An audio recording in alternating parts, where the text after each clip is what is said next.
Voy con el WhatsApp y lo digo un poquito más lento porque yo creo que hay muchas preguntas del auditorio, yo creo que hay muchas preguntas de estas épocas invernales, de las enfermedades pulmonares que se vienen, de que si la tos, que si la influenza, que si el COVID, qué es lo que está sucediendo y cómo tenemos que cuidarnos, no solamente por estas épocas. Hace unos días fue el Día Internacional del EPOC, esta enfermedad respiratoria, y pues yo creo que hay que poner mucha atención al cuidado de nuestra salud respiratoria, nuestros pulmones, etcétera. Le repito, nuestro teléfono 5571-131337, 5571-131337. Escríbanos y bueno, pues vamos a platicar sobre el tema y le aprecio mucho a la doctora Leynet Amaya Bermúdez que esté con nosotros. Doctora, un honor tenerte. ¿Cómo estás? Bien, gracias. Muchas gracias por la invitación. Neumóloga del Centro Médico ABC. Gracias, muchísimas gracias, doctora. Gracias a ti. Oye, déjame primero preguntarte, ¿es cierto que en estas épocas de fríos nos enfermamos más de los pulmones o respiratorio? Sí, porque el frío debilita el sistema inmune. Entonces, hay más tendencia que las personas que tienen este sistema inmune débil o que estén cerca de contacto con personas infectadas por la hipotermia que se produce cuando nos exponemos a las bajas temperaturas, se enferme mucho más. Ok, ¿qué hay que hacer?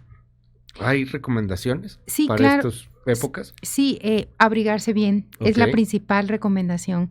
Abrigarse bien cuello, pies, manos, que son las partes donde más te expones a las bajas temperaturas o por donde te entra el frío, como decimos coloquialmente. También podemos tener, cuando empiezan los síntomas a tiempo, buscar ayuda médica para que no te puedas complicar.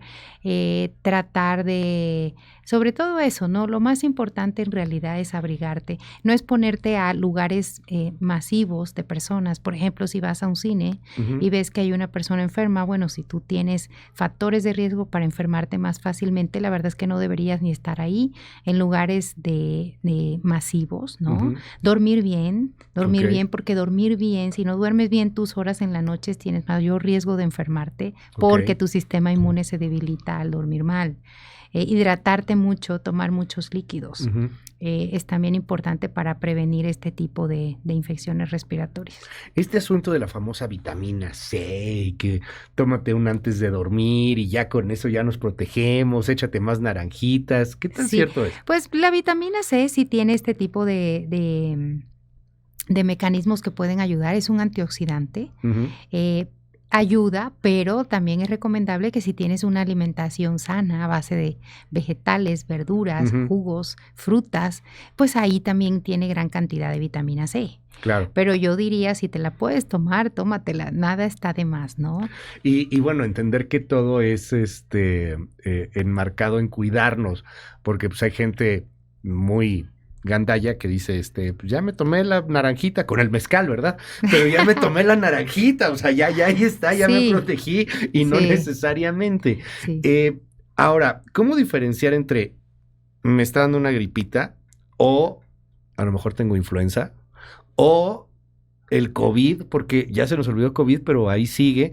Hablábamos más temprano de esta alerta que lanzó la Organización Mundial de la Salud, pues por temas que están pasando con esta neumonía, le llaman en China, ¿no? En el norte de China, con algunos niños y algunas hospitalizaciones ahí que se están pasando. ¿Cómo vamos diferenciando entre una y otra y otra? ¿Dónde o cómo se hacen pruebas? Hablando de la clínica, que es un factor muy importante, todos estos virus, todo lo que sea viral, generalmente empieza con cuadro de moco nasal, estornudos, mal estado general y sensación en el cuerpo de fatiga, de cansancio, ¿no? Pero, por ejemplo, para ya cuando hablamos de influenza o COVID, cuadros que tienen un efecto viral mayor, pues ahí se agrega fiebres, calofríos, muchas veces tos, dependiendo la fase en que esté el virus, ¿no? Y bueno, en cuanto a las pruebas, existen pruebas para hacer diagnóstico diferencial entre COVID, influenza e inclusive en el ABC, por ejemplo, tenemos paneles de neumonías completos, panel virales en donde te meten un hisopo igual que cuando tú tienes influenza o COVID, y tenemos una prueba de aproximadamente 15, 16, 18 virus en donde está incluido COVID e influenza. También las hay separadas, ¿no? Para la población general que pues sí, porque sí tienen un costo un poco alto, se pueden hacer ese tipo de pruebas si en realidad quieres saber qué virus te afecta, ¿no?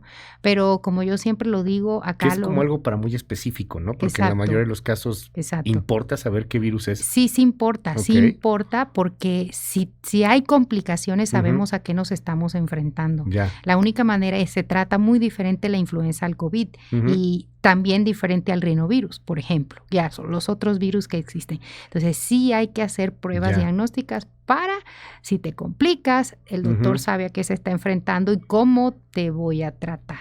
¿El virus va muriendo o lo matas con un medicamento como la bacteria? No lo matas. El virus entra, deteriora el sistema inmune, baja los linfocitos que son sus células de defensa para que no te puedas defender y a los 3-5 días se va. ¿No? En el caso de la influenza sí es efectivo, hay una relación directa. Un paciente que tenga síntomas de influenza le das el tratamiento adecuado y enseguida te responde, se te quita la fiebre. Ahí sí vemos una relación causa-efecto, es muy notorio, la mejoría es inmediata. Se te quita todo, porque yo he tenido la desgracia de que me dio influenza 2 veces en 2 años consecutivos en estas épocas. Te dolía bañarte. A mí me dolía bañarme. O sea, era horrible y la fiebre, etcétera, y en cuanto te metías el medicamento, te curabas.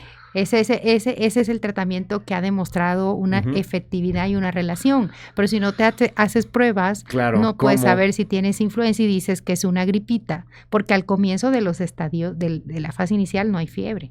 Oye, dime algo, doctora. ¿Cuántas veces tienes que tomar vacunas? Porque hay vacuna contra la influenza, entiendo que es cada año, y mucha gente tiene la duda, ¿y COVID? Bueno, ahorita ya la FDA y todo lo de la CDC en Estados Unidos ya quedó que solamente va a haber una vacuna al año. Igual que influenza, o sea, ya los que se vacunaron solamente deben hacer eso y la verdad es que está bien establecido, ya se está quedando prácticamente como algo más estacional, se ha ido orillando a eso.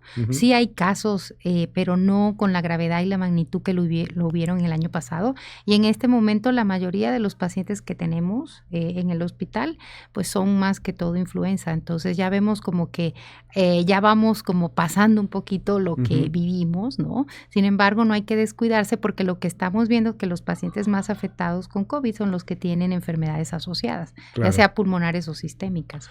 ¿Cuántas veces hay que vacunarse contra COVID? Aquí hay personas que nos preguntan, repito el número 5571-131337, 5571-131337, mándenos WhatsApps. ¿Cuántas veces hay que vacunarse contra COVID? En este momento, lo que nos dicen las directivas de salud es que debe ser una vez al año. Actualmente. Con el último refuerzo que salió, que fue hace más o menos 2 meses, es una vez al año. Y se recomienda, pues más que todo en pacientes que tienen factores de riesgo para vacunarse. Por ejemplo, pacientes con enfermedad como cáncer, enfermedades pulmonares, pacientes enfermedades debilitantes, personas que están en alto riesgo de tener COVID, son las que son prioridad. Sin embargo, todo aquel que se quiera vacunar bien pueda, y es un beneficio, ¿no? Porque vamos fortaleciendo al sistema inmune para que se defienda de este tipo de enfermedades. Doctora, nos preguntan aquí también que hablemos un poco sobre el EPOC, pero ¿qué es el EPOC? Empezando por ahí. Bueno, el EPOC es una enfermedad pulmonar crónica, obstructiva porque causa obstrucción bronquial y que se presenta más o la causa más común es por cigarrillo, tabaquismo, es la causa principal. Hay otra causa, pero en realidad es la que menos vemos, que es una deficiencia de una enzima, pero no es lo habitual. O sea, digamos que casi todos los pacientes que tienen EPOC fumaron. Sí, la mayoría sí. En un 87% de las personas tienen EPOC. Ya sea EPOC puede ser tipo bronquitis o tipo enfisema, cualquiera de los dos. Y los dos dan manifestaciones pulmonares diferentes. Entonces hay que ver cuál está afectando a cada paciente, ¿no? Ahora, ¿cómo se trata? Se trata, pues, lo principal es reconocer qué variante tienes. determinar los síntomas Okay. y posteriormente hacer un tratamiento de acuerdo a la clínica que presenta el paciente. Pero tenemos muchos medicamentos broncodilatadores, hay otro tratamiento a base de esteroides, hay otro tratamiento, por ejemplo, de medicamentos que relajan el músculo liso y por lo tanto generan menos broncodilatación, porque acá el problema que tenemos es que hay una obstrucción bronquial, o sea, respiran los pacientes normalmente, pero no pueden sacar el aire. Entonces, mucho de ese aire se queda atrapado porque hay obstrucción del bronquio, que es el principal problema que tenemos en el cuadro del paciente bronquítico. Y en el cuadro, por ejemplo, el paciente que tiene enfisema, que es cuando se forma un daño mayor, que hasta la clínica ves al paciente y el fenotipo es diferente al bronquítico, pues acá también la gran mayoría cuando tiene una época avanzada terminan usando oxígeno. Ese es otro de los tratamientos. No se cura, ¿verdad?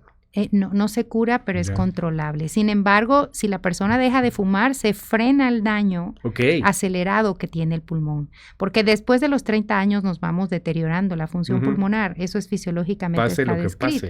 Eso es inevitable. Pero si fumas, le estás echando más leña al fuego. Pero si dejas de fumar, no se revierte el proceso del daño, pero ya no avanza. Que ese es el objetivo. Por eso cuando damos el consejo de no deberías fumar, es para evitar que sigas empeorando. ¿Qué pasa con los vapes? Con los vapeos. Los vapes tampoco ayudan. Está demostrado que todo lo que sea humo que le entra al pulmón puede generar EPOC. Los vapes, aunque no lo digan en los dispositivos, se han hecho estudios en los que dicen que no tienen nicotina y cuando se investiga sí tienen nicotina, una pequeña parte, pero sí tiene nicotina.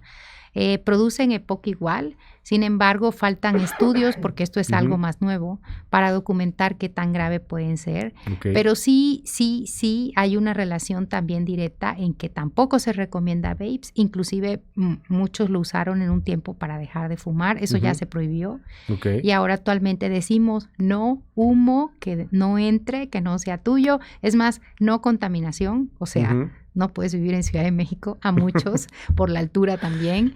Ese punto es bien interesante, porque vivir en la Ciudad de México, tengo entendido, es como fumarte varios cigarrillos diarios, ¿no? Pues estás metiéndole muchas moléculas pesadas, ¿no? Todo lo que inhalas en el ambiente tiene material pesado, que todo eso se va a la vía aérea. ¿Qué hacemos? O sea, pues ya vivimos aquí, no nos vamos a ir. Nada, no podemos hacer nada. O sea, nada. Para la contaminación, solamente medidas de reciclaje, lo que hacemos para conservar el medio ambiente. Pero en lo personal, ¿qué puedes hacer para evitar la contaminación? Si vives en esta ciudad, nada, porque estamos aquí viviendo, ¿no? No hay una medida directa. Te podría decir, ponte el cubrebocas todo el tiempo, pero no es la idea que vivamos con el así, cubrebocas ni también. siquiera al aire libre, ¿no? O vivir en zonas menos contaminadas. Hay lugares más contaminados, supongo que centro, donde están fábricas, pero hay otras zonas de la ciudad que no son tan contaminadas. ¿Funciona salirte de la ciudad algunos días, aunque luego regresas? Pues ahí voy a aire fresco, pues, ¿no? Pues todo ayuda, es aire limpio que te entre unos días. Pero fíjate, cuando se hacen estudios de autopsia en personas que fallecen, se ven los pulmones con hollín. Aunque no haya fumado. Aunque no haya fumado. Aunque la persona no fuera fumador. Por la contaminación, pero más en el fumador, por la nicotina y todos los químicos que tiene. Nos preguntan aquí en el WhatsApp, ¿es bueno para estas fechas inyectarse doloneurobión? ¿Por qué doloneurobión? No tengo ninguna respuesta a eso. No, desde el punto de vista neumológico no lo usamos. Creo que no viene al caso. Eso dependiendo más bien es para dolores y cosas así, no para enfermedades respiratorias. Nos dicen aquí una persona, me diagnosticaron hiperreactividad bronquial hace varios años, en el 2009. Siempre tengo un inhalador que uso solo cuando tenga crisis, pero ¿hay otros tratamientos? ¿Hay otra cura en algún momento? ¿Esto se cura? El término de hiperreactividad bronquial viene cuando una persona no es asmática y reacciona de manera anormal a un estímulo que tiene. Por ejemplo, un virus, una bacteria, generalmente más virus, depende, hay virus que pueden hacerlo.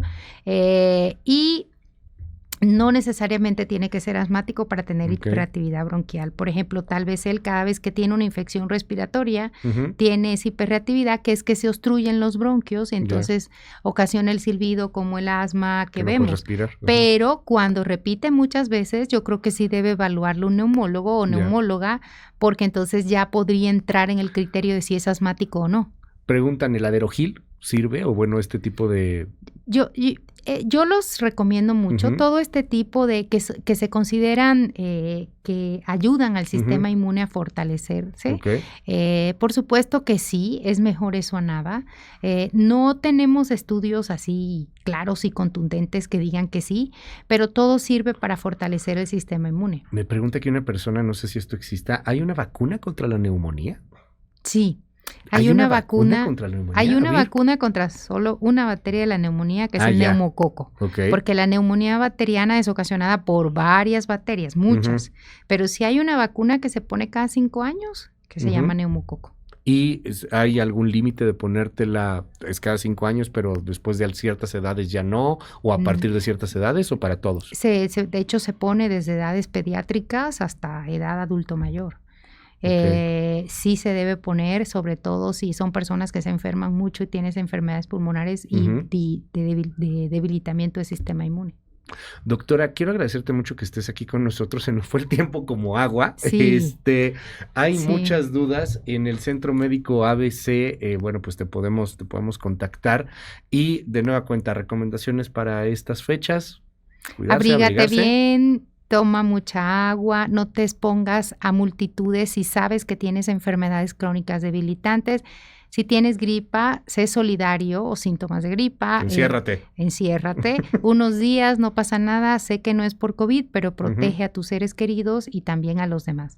Entonces, esas son mis mejores recomendaciones. Y no fumes si sabes que te está haciendo daño, o no tengas cigarrillos de segunda mano, que es el de las discotecas, los bares, el pasivo y todo eso, ¿no?